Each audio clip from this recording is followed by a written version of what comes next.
Hello and welcome back. I am so glad you're here at the Patient First podcast because, man, dentists need to be more profitable. I just see more and more evidence of what's going on in the industry. It's hammering our profitability. And of course, that's a major reason why we want to be here. We want to put patients first, meaning switching to put patients first so you can be more profitable. Because the great thing about dentistry is we talk a lot on this podcast is that when done right, everybody wins. When you put patients first, then you obviously put your team first, which we're going to be talking a lot about today, which then is putting you, your family, your practice, your profitability. It all stems from putting patients first. But I kind of struggle with this concept a little bit because one of the people I've respected for a long time, Richard Branson, says you should put your team first and they take care of your customers, in our case, our patients. But in the realm of dentistry today, we really need to shift our perspective to be from the mindset of the patient so that we can take care of them. But today, so that's a key thing that we want to discuss, and I don't want to lose track of this podcast, that it is all about the patient. Why? Because we have drifted far from that. If you want to learn more about that, read the book that this podcast is based on, the Patient First Manifesto. Huge opportunity in dentistry by just taking a little bit of what patients want and incorporating that into your practice. But today we're going to talk about one of my favorite segments on this podcast, in addition to books applied to dentistry. One of my next ones is KDIs, or key dental indicators. And right now, there's some shocking indicators in dentistry, some numbers which kind of blow me away. Because frankly, about a year ago, I was talking on this podcast and I had some statistics that blew me away, and things have gotten worse, as we'll see in a little bit. And these statistics come from the ADA's Health Policy Institute, which has some really great data. If you don't pay attention or follow them on social media or whatever, I would recommend it. ADA's Health Policy Institute. Now, I try to because they have a lot of information. So I really want to distill down the information that I get everywhere else outside of dentistry, which I do a lot of study outside dentistry, then obviously within dentistry, distill that information and bring it to you in about 10 minutes every week. So you can go to ADA's Health Policy Institute and read all the statistics, or if you want, just show up here and hopefully I'll do a good job at distilling the information that you need to know. So according to the Economic and Emerging Issues in Dentistry study that came from the ADA's Health Policy Institute, we have today's number one KDI that I believe we should be focused on, which is 35. So what is 35? Well, this study showed that 35% of dentists are currently recruiting for dental hygienists or dental assistants. Let me restate that a different way. More than 1/3 of dentists, 1 in 3, are currently recruiting dental hygienists and dental assistants. We knew that there was a big mass exodus in dentistry. It's gotten worse. 35% now looking for hygienists and assistants. And even more telling, when they survey dentists, 60% of dentists say it's extremely challenging to hire dental assistants. And about 80% say it's extremely challenging recruiting dental hygienists. Okay, that means that over half of the third, in the case of dentists, hygienists, 8 out of 10 are having extreme challenges when recruiting. That means that a massive part of our industry is understaffed. And I talk a lot about this issue on this podcast because I do think that right now, finding, retaining, attracting, and promoting, demoting our team is crucial. And also delegating, which frees up your best team members to do their best work, and automating, getting things off their back, right? Hugely undervalued in dentistry. And people say, oh yeah, I get it, automation. No, it is so under leveraged in dentistry. When we have 1/3 of our offices are down clinical team members, we're not even talking about the front desk, which is horribly understaffed. We just don't even realize it, probably because they're It's always bonkers up there, but we can't get new patients in for 2 weeks. And it's no big deal, right? No, absolutely a huge deal. Massive, massive, massive problems with what's going on with our labor force in dentistry. And that means your practice. And I've said it before, huge amounts of team members in dentistry are looking to switch offices. So if you were in that third of dental offices that are down a hygienist or assistant or both, you could lose another one because someone in your midst is probably upset that you're down for that long, and they're probably looking for another office to go to. So today, let's talk a little bit more about this, right? So the first thing that people are thinking, I think, when they say, okay, I don't want to lose another team member, right? The first question that people are probably asking themselves are, should I pay my team members more? Well, it's a challenging question, which is why we can unpack it on the website, because the answer is a 100% solid, complete maybe, right? There's some details here. How do you know if you should be paying your team members more? And frankly, you might be paying them more. You're just not communicating the value of what you're doing. Are you giving people medical insurance? Are you buying their uniforms? Are you paying for CE? Oh my gosh. If not, you want to retain people, go to upgradedental.com. We have as much CE as your team wants for $99 a month for everybody, including you. Fantastic courses. Again, go to upgradedental.com to get all the CE for your entire team for $100 a month. Anyway, I digress. But because the reason why I mention it is because so many team members I talk to, the reason why we came up with that plan is they wish their office would be paying for CE. You want to shut down your office and go to a freaking trade show for 3 days?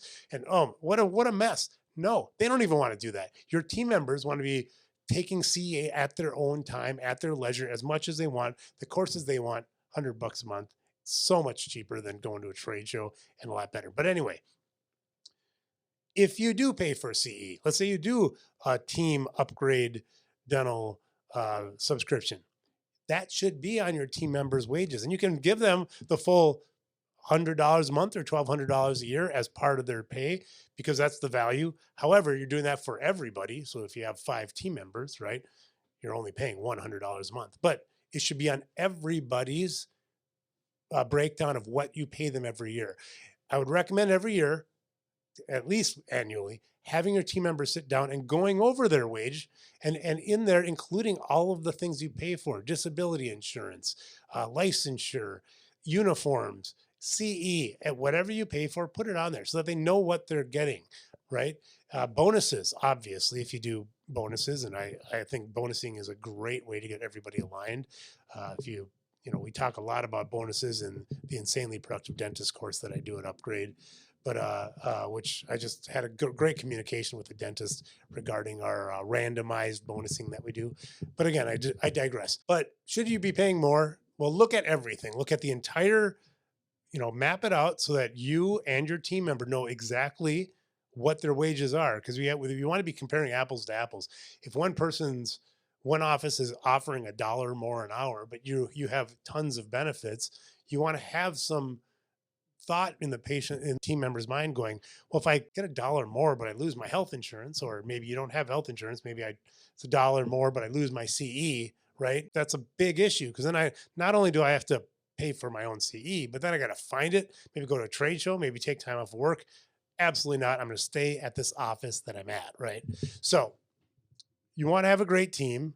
So should you pay them more? What I would recommend, again, is mapping out all of their payments, all of their wages, which include all of their benefits, whether it's dental insurance, what kind of dental allowance do you give them, disability, all the insurance, all the taxes, possibly if you want to get detailed. However, everybody's going to have to pay taxes, so I leave that off. All the benefits that you give them, and then look at the going rate in your area, and you can just call around and find what people are paying. And I would recommend trying to shoot for about the 70th percentile. So being in about I want to have a great team, and great teams deserve to make more than average. So I pay them more than average. Do you have to pay them the absolute most? No, you don't. You can if you want to, because the great people, where I like to pay way above the 70th percentile is when people are doing the work of multiple people, right? And some people do, you know it. There might be an assistant that's also running parts of the team, or a clinical lead or something like that. Then you want to pay them not what a dental assistant makes, but somebody who's up here makes, right? And so sometimes there might not be a comparable, so you just pay on the higher end of what that traditional role pays. But I'd shoot for about the 70th percentile if you want to have a great team. And then obviously you have to rebalance it. So if you haven't rebalanced your wages since COVID, it's time, right? Wages are going up like crazy, or they have gone, but now they're kind of stabilizing. So now would be a good time, a great time actually, to look and reevaluate what people in your office are making. Also, what benefits are you giving? If you wanted to entice people with unlimited CE, right? Now is a good time to do it. How about how stressful is their job? I don't know if you've thought about that, but I like to look at the stress level, sort of the morale of the team, and you want to keep things fun. There's such a lack of focus on making work fun and not stressful, and obviously hygienist assistants are working with patients every day. And guess what? Working with patients can be very stressful. People don't want to be at the dental office most of the time. So we have to make it fun for them, right? And you do that by doing things like, we've done simple things like having, like make your own popcorn. We have a bunch of popcorn, and then you have different flavors that people can add, and just doing randomized fun things like that. And by God, absolutely just layer on appreciation. As if somebody goes out of their way to do something, thank you, thank you, thank you. And again, I talk a lot about appreciation and how to do it in Insanely Productive Dentist over at upgradedental.com. But appreciation, making work fun, removing problems, paying a good wage, and communicating it to people. So should you pay your people more, your team members more? Well, if you're underpaid, absolutely. If you're overpaid, not, because it won't do anything. Some people think that money will solve all the problems. It won't. I've talked about it here on this podcast before. The Ritz-Carlton does not pay more than Hilton. They just select better people. But they don't pay less, right? We want to be competitive when it comes to pay, and we want to blow everybody away on everything else. Benefits, having clear expectations for what their job is, having clear, simple and clear job descriptions, not necessarily a job description, but what does success look like for you as a team member? People should know, communicate that. And then when they meet or exceed, absolutely show appreciation in front of everybody all of the time. At a morning huddle, just pick somebody to call out for being amazing, right? And then lastly, what I would recommend is removing the PIAs in your practice. Now, I couldn't resist when I Googled PIA that this Pakistani airline came up. So I had to show a picture of a PIA airline, because obviously not from the United States. So take your PIAs and sail them somewhere else, right? Let's have this airplane take off. What I mean by that is what I talked about before. Any pressure point, any stressor in the practice, remove. Payments should all be done online. You shouldn't have to stuff an envelope for a payment. It's expensive, it's slow, it's stupid, it's boring. Everybody hates doing it. You should be able to text a patient and have them pay their bill easily, or have them prepay with a credit card on file. Again, if you want information about that, go to ToothApps, toothaps.com. Or new patients should be able to fill out their forms online. Existing patients, if they chip a tooth, just happened with a family member of mine this weekend. They had to take an image of a wisdom tooth and send it over to me. So have patients' convenience in a way that is convenient for your team. It's about 40% of new patients are trying to create appointments on your website when you're not in the office, right? So do you have a way for them to just easily reach out to you and say, hey, my friend Joan told me about your practice and I want to come in. Now, if you don't do that, guess who's going to have a list of 50 freaking emails Monday morning to go through? Not to mention the people that don't even leave the message; they just call another dentist that has that form on their practice.